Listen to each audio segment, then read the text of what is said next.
네, CBS 라디오 박정희 한판 승부 2부 문을 열었습니다. 2부에서는 부동산 얘기를 해보겠습니다.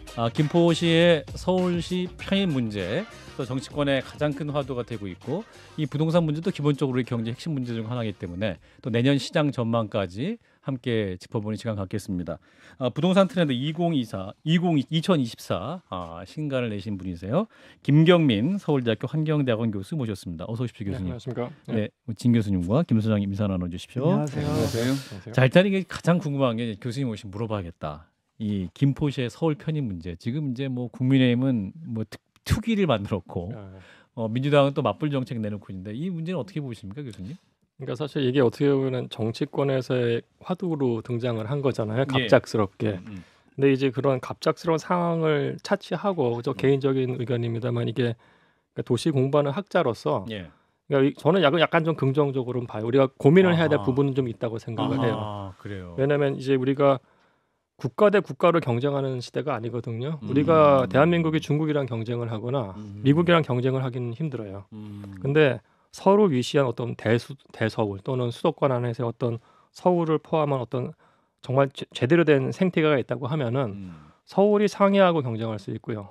저는 이길 수 있다고 봐요. 북경하고 경쟁하는 거고 동경도 경쟁하는 거고 뉴욕 대도시권하고 경쟁을 할 수 있다고 서울과 봐요. 뉴욕이 경쟁할 수도 있고 그쵸. 서울이 동경과 경쟁할 수 있다. 근데 이제 우리가 이 사이즈를 보면은 서울이 600제곱키로 정도거든요. 예. 근데 상해가 6,300제곱키로예요. 10배군요. 10배예요. 예. 그 동경이 우리가 동경 23구를 과거 동경이지만은 동경도라고 했을 때 동경 사이즈가 2,190이에요. 북경은 16,400이에요. 크네요. 예. 일단 뭐 거긴 그렇죠. 예. 근데 우리가 지금 대도시권들 상황을 보면은 우선은 유럽부터 보면 우리랑 그러니까 우리 급으로 있는 데가 런던 정도예요, 사실은. 런던은 이제 영국 자체가 약간 좀 작은 나라고 경제가 안 좋아지고 있고요. 그리고 미국 같은 경우에 사실 이 서부 쪽에서 샌프란시스코, LA는 지금 그 노숙자 문제로 도시가 완전히 망가지고 있거든요. 예, 뉴욕도 마찬가지입니다만은 그러면 그러니까 서구권에서 뉴욕이 정도가 있고 동양권에서 사실은 제가 봤을 때는 서울이라는 도시가 중국보다 낫고요, 사실은. 일본보다도 낫다고 생각을 해요. 그러면은 서울이 이제 어떻게 보면 지토가 될 수도 있는 겁니다, 사실은요. 도시의 어떤 도시의 경쟁력을 봤을 때 우리가 금융은 약간 약하지만은 도시 안에 있는 IT라든지 아니면 미디어라든지 아니면 다른 창조 산업과 관련된 컨텐츠를 봤을 때 서울이 갖고 있는 경쟁력이라는 건 참 대단해요. 제가 봤을 때는. 그렇군요. 예, 그럼 이게 단순히 김포에서 서울로에 출근하는 분들이 많기 때문에 서울로의 편입이 아니고요. 우리가 도시 경쟁을 어떻게 좀 더 강화할까 빅픽처 차원에서 좀 다 같이 연구해야 될 부분이라고 생각을 해요. 그 부분에서 청취자들이 궁금해할 것은 왜 커지면 좋은 거죠? 그러니까 이게 제가 봤을 때 약간의 규모의 경제가 있을 수도 있을 것 같고요. 그러니까 사실은 이게 뭐 이 김포 서울로의 어떤 출근하는 것만 보더라도 이게 서울과 경기도권에서의 어떤 문제가 있고 우리가 또 이걸 볼 수가 있어요. 위례 신도시 같은 거 봤을 때 이게 사실은 하나의 생활권인데 서울 송파하고요, 성남하고 하남인가 이렇게 세 개가 걸쳐 있어요. 거기서 학군이라든지 이런 게 조정하는 이슈가 굉장히 컸던 적이 있어요, 사실은. 그래서 저는 이게 단순히 김포만 서울로 합친다는 게 아니고 이게 만약 생활권들 같다고 하면은 좀 더 큰 차원에서 도시 경쟁력 차원에서 이거를 좀 우리가 포괄적으로 리셔플링 한번 하는 건 어떤가? 논의는 한번 하는 게 어떤가라는 생각은 좀 들어요. 도쿄를 보니까 뭐 엄청나게 발전하고 있다는 느낌이 지금 있거든요. 그러니까 이른바 그 도시 경쟁력을 위해 가지고 팡팡팡 올라간다는 느낌이 드는데 그런 차원에서 지금 큰 그림에서 나와야 되는데 지금 같은 경우 그냥 김포 하나 갖다 붙인다. 그렇죠. 이제 말씀하신 것처럼 사실 동경이 이제 일본이 그 지역 경제가 굉장히 세잖아요, 사실은. 근데 고이즈미 총리 때부터의 그 정책을 방향을 보면은 동경 일국을 약간 좀 모아주는 방향으로 갔었어요, 사실은. 그러면서 동경이 지금 되살아나고 있는 건 팩트거든요. 그러니까 이거 보면 이제 중앙 정부 차원에서 큰 그림을 그리고 이렇게 들어간 거죠. 그래도 우리도 만약에 이렇게 한다고 하면은 정치권에서 선거용이 아니고 큰 차원에서 중앙부 정책 차원에서 좀 그림을 같이 그렸으면 좋겠어요. 그러니까 저는 뭐 메가시티를 만드는 것 자체에 대해서 부정적으로 보지는 않는데 예를 들어서 이제 일본은 말씀하신 대로 워낙 뭐 번이라고 할까 서로 개념이 달라서 옮겨 다니질 않고 상해랑 북경은 워낙 머니까 이쪽이 저쪽으로 빨려 들어가지 않는 구조인데 한국은 사이즈가 그래서 그럴 수도 있는데 KTX 깔려 있고 서울에다 집중시켜 버리면 가뜩이나 비고 있는 지방이 더 비지 않겠냐 이런 걱정들이 있는 상태라서요. 이제 그것도 이제 그러니까 이거 제가 좀 틀릴 수도 있습니다만은 이거는 이제 기본적으로 이제 제로섬 게임을 가정을 한 거잖아요. 사실은요. 그러면 국가가 경쟁 성장을 한다고 했을 때 저는 우리나라가 잠재력이 있다고 보니까요. 그럼 약간 좀 파저티브 썸에서도 좀 생각을 해야 되지 않을까. 그러니까 지방에서 비는 데들은 사실은 농촌이 비고요. 예를 들어서 전라북도만 보더라도 전주가 강력한 블랙홀로 작용을 하고 있어요. 사실은요. 예. 그리고 이제 우리가 대전권만 하더라도 대전, 세종, 청주가 하나의 생활권이면서 이거 자체가 메가시티가 됐을 때 굉장한 좀 어떤 그 시너지 효과가 날 수도 있다고 보거든요. 그러니까 저는 이제 단순히 얘기하는 게 서울만 키우자 그건 아니고요. 우리가 이런 논의를 했다고 하면은 부울경도 메가시티 논의를 했기 때문에 각 지방에 있는 권역들도 특화시켜서 어떻게 보면 좀 더 광역권 차원에서 논의 같은 것들을 함께하면 좋을 것 같아요. 그렇군요. 그래서 이제 사실은 일각에선 저희가 이제 지방 분권이라는 것 자체가 굉장히 좀 선한 가치로 인식을 하고 있다가 갑자기 서울만 너무 크게 키운다 이거 자체에 부정적으로 인식하시는 경우가 있는데 교수님 말씀은 이번 아예 논의가 시작됐으니 뭐 서울뿐만 아니라 전국을 다 같이 한번 새롭게 디자인할 수 있는 그 부분 차로 논의를 좀 확장해 보자 이런 말씀으로. 예를 들어서 그 대전은 광역 도시권이고요. 세종도 따른데 주변에는 충남에서 많이 가요. 그리고 사실은 청주는 충북도 안에 있습니다. 사실은요. 충청북도. 충청북도 안에 있기 때문에 근데 이건 같은 생활권이에요. 사실은. 그러면 이게 뭐 행정적으로 합치자까지 모르겠습니다만은 서울에서 그 논의가 됐다고 하면은 거기도 분명히 같은 생활권이기 때문에 메가시티로서 어떻게 작동할 수 있는 뭔가를 만들어줬으면 좋겠어요. 그렇군요. 이거는 이제 굉장히 세속적인 질문인데요. 왜냐하면 이게 사실 굉장히 많은 문제가 있을 텐데 불구하고 그 지역에 사는 사람들, 김포 시민들 상당히 이걸 원하고 있거든요. 근데 그 바탕에 솔직히 말하면 딴 거 다 필요 없고 집값 상승에 대한 기대가 있는데 아니 변한 거 하나 없고 행정구역만 변했는데 정말 집값이 올라갈까요? 뭐 구리, 하남, 광명, 김포 거기 편입되는 것만으로. 제가 봤을 때는 맨 처음에는 기대 심리 때문에 매도 호가는 올라갈 수 있겠습니다. 호가는 올라갈 수 있겠습니다는 본질 가치가 올라갈까는 잘 모르겠어요, 사실은. 아니, 그 같은 차원에서 다르게 질문하면 노도강, 그러니까 노원도방 강북 커뮤니티, 그러니까 부동산 커뮤니티에서 여기 들어오면 우리 집값 떨어진다 이렇게 또 굉장히 화가 나 있다는 얘기를 제가 어제 그제 이제 기사에서 보고 있는데 그럼 이것도 사실 지뢰 걱정일 수 있다 생각하시는 건가요? 그럴 수도 있을 것 같아요. 사실은 이게 그냥 좀 다른 말씀입니다만은 이게 어떻게 보면은 서울시 안에서의 부동산 하위 시장과 연결된다고 보거든요. 그러면은 제가 봤을 때는 뭐 틀릴 수 있습니다만 지금 많은 분들이 구별로 노톤지 아니면은 뭐 강남 3구, 노도성 뭐 그리고 이제 금관구 뭐 이렇게도 보시는데 근데 제가 보는 관점은 이 강남에 있는 이 강남 3구는 약간 좀 굉장히 독특하게 개토가 돼버렸어요. 지금요. 전 정부 정책 실패인데 나머지 지역들을 보면은 2호선 안 하고 2호선 밖이 좀 달라요. 같은 구라고 하더라도 예를 들어서 이겁니다. 광화문이 하나의 큰 업무지구잖아요. 그래서 바로 옆에 있는 경희궁 자이를 보면은 33평대 가격대가 잠실에 있는 엘리트랑 비슷해요. 그리고 이제 마레프가 가격이 높은 이유는 제가 봤을 때는 업무지구인 광화문하고 여의도 사이예요. 근데 예를 들어서 그 경희궁 자이 같은 경우에 강남권 가격인데 그 건너편에 있는 여자 중학교가 하나 있거든요.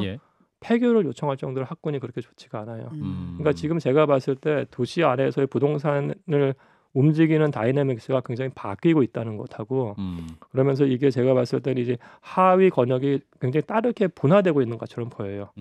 그렇다고 하면은 사실은 2호선이라는 업무지구 안에 있는 부분들하고 그 밖에 있는 뭐 좀 외곽에 있는 서울시에 있는 데들 그 나머지는 그 더 밖이에요 사실은.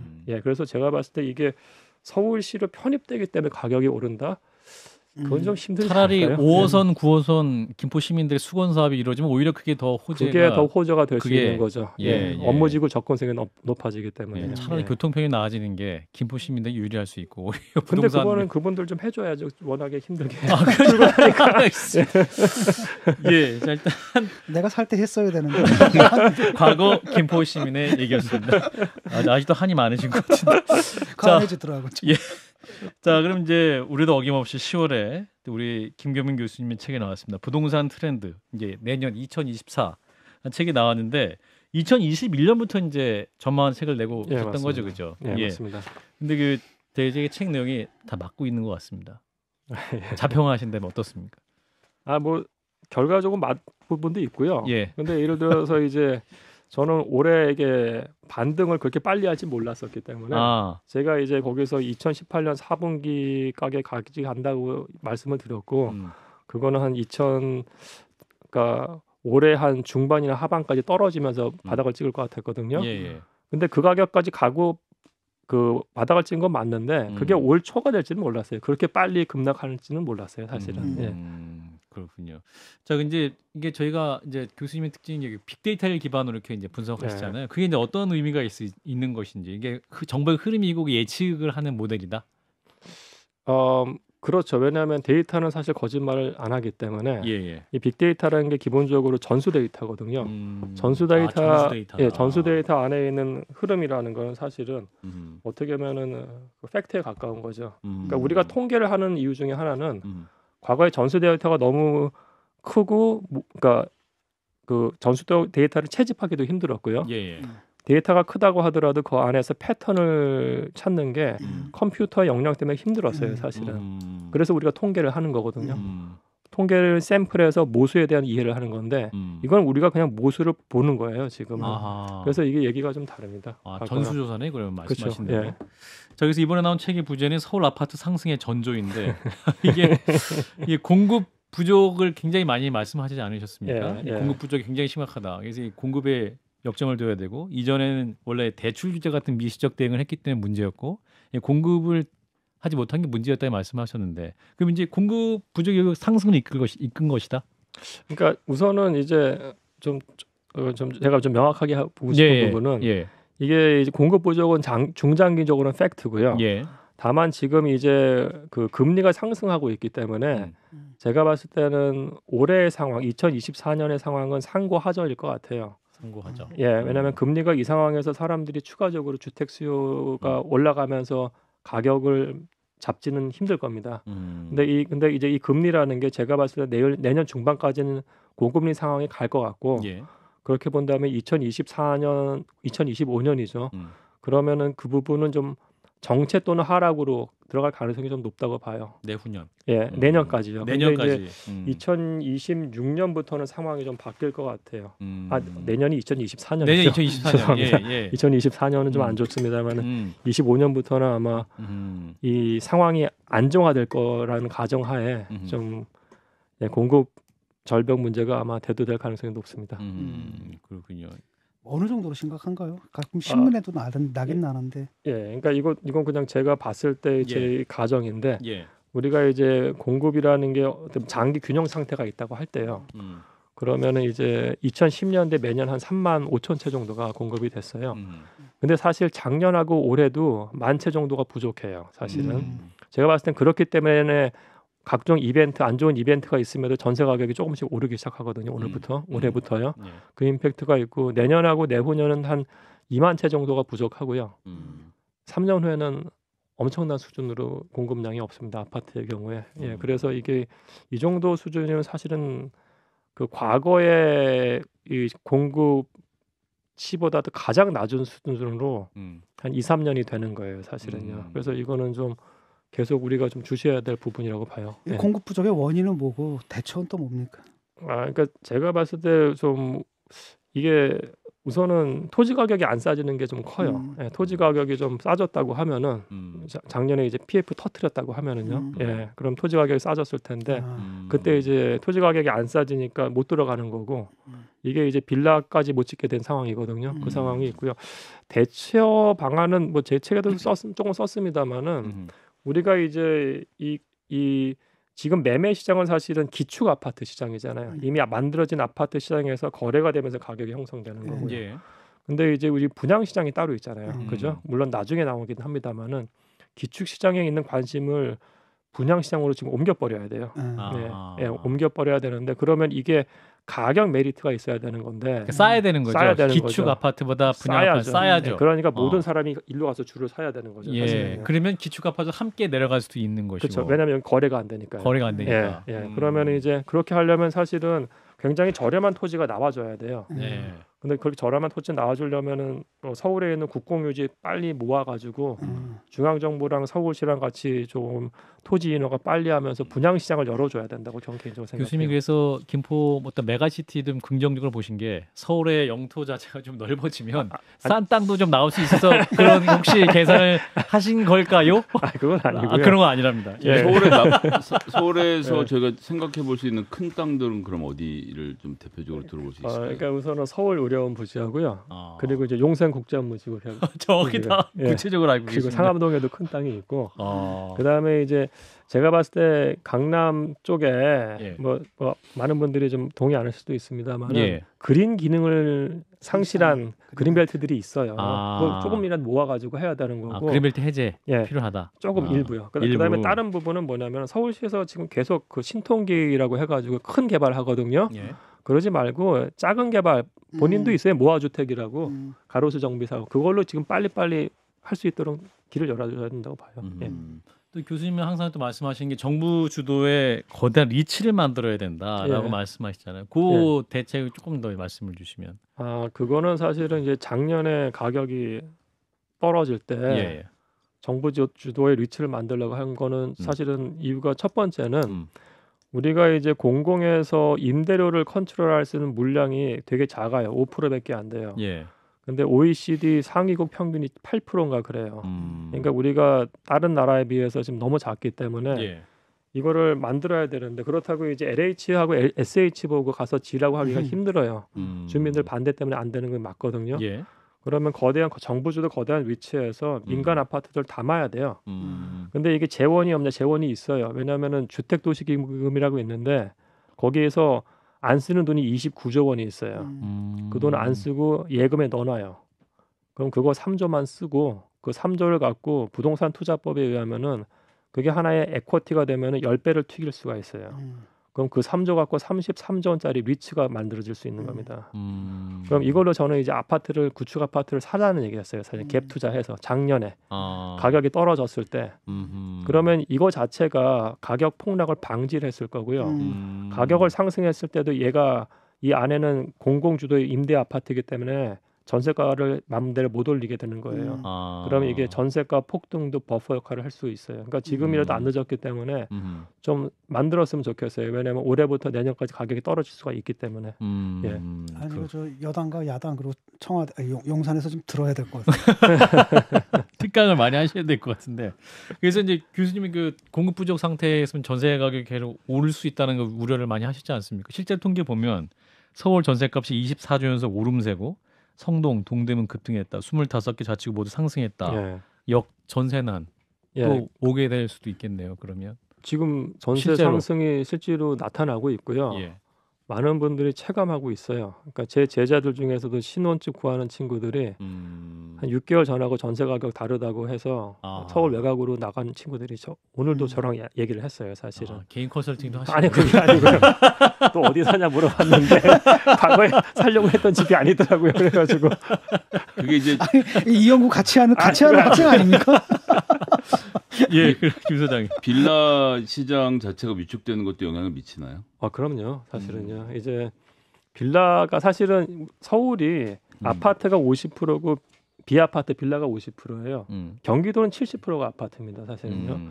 그럼 서울에서 빌라가 거대하게 존재하는 거고 서울의 아파트 전세하고 매매가 비싸잖아요.